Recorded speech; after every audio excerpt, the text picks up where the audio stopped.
மாலை வணக்கம். உங்களில் ஒருவன் நான்.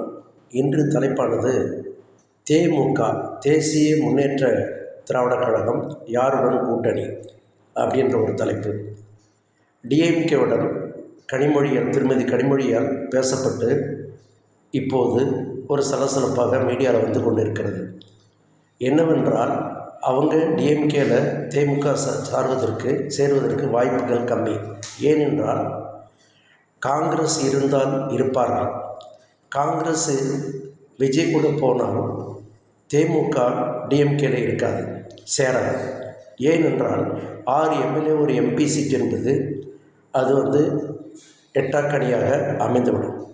ஏன், திமுக தோற்பது உறுதி, மு.க.ஸ்டாலின் தோற்பது உறுதி. இதுதான் உண்மையான நிலவரம். இந்த சூழலில் தேமுக இவ்வளவு நேரம் காத்திருந்தது தன்னுடைய மகனை ஸ்ரீவில்லிபுத்தூர், அதுதான் அந்த தொகுதியில் எம்பி ஆக்கிறதுக்காக ஆல்ரெடி நின்று தோற்று விட்டார் கொஞ்சம் ஓட்டில் காங்கிரஸில். அதே விஜயபாஸ்கர் 2029 என்டிஏ அலையன்ஸ் இருந்தார்னா அவர் எம்பி ஆகலாம், இன்னொரு எம்பி சீட்டு வாங்கி யாராவது ஒருத்தர் எம்பி ஆகலாம் அந்த கட்சியில். அந்த வாய்ப்புகள் பிரகாசமாக உள்ளது.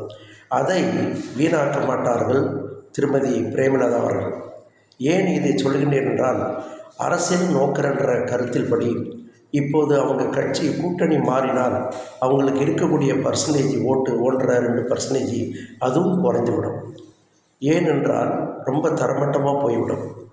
ஸோ அதனால் அவங்க முடிவு செய்வாங்கன்னு நினைக்கிறேன், கொஞ்சம் அனலைஸ் பண்ணுவாங்கன்னு நினைக்கிறேன்.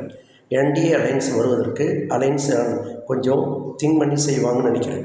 இதுதான் உண்மை. ஏன்னா இன்னும் 2 நாள் கழிச்சு பாருங்கள், காங்கிரஸ் எப்படியா இருந்தாலும் டிஎம்கேல இருக்காது. காங்கிரஸ் வெளியே போச்சுன்னா விடுதலை சிறுத்தைகளும் வெளிவரத்துக்கு வாய்ப்புகள் உள்ளது. ஸோ ஏன் இது சொல்கிறேன் என்றால், டிஎம்கே கூட்டணியில் அவங்க செய்த செயல்பாடுகள்லாம் மக்கள் மத்தியில் வெளிப்பாடாக தெரிகின்றன. காலையில் வீடியோ போட்டிருந்தேன்.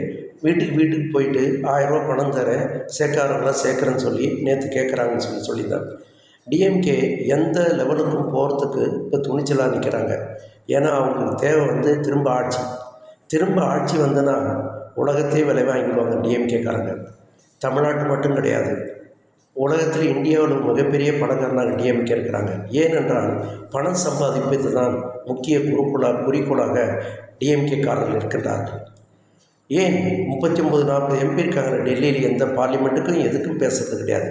இன்றைக்கி கூட ஒரு பாராட்டு தெரிவிக்கணும். மத்திய பட்ஜெட்டு அறிவித்த நிர்மலா சீதாராமன் அவர்கள் சூப்பராக பட்ஜெட்டு போட்டிருக்கிறாங்க. வளர்ச்சி நோக்கி தான் பட்ஜெட் இருந்திருக்கிறது. நான் அந்த பட்ஜெட்டை ஆதரிக்கின்றேன். இதில் ஒரு சில நல்லது கெட்டலாம் இருக்கின்றது. ஒரு 10% நன்றி வாழ்த்துக்கள். மீண்டும்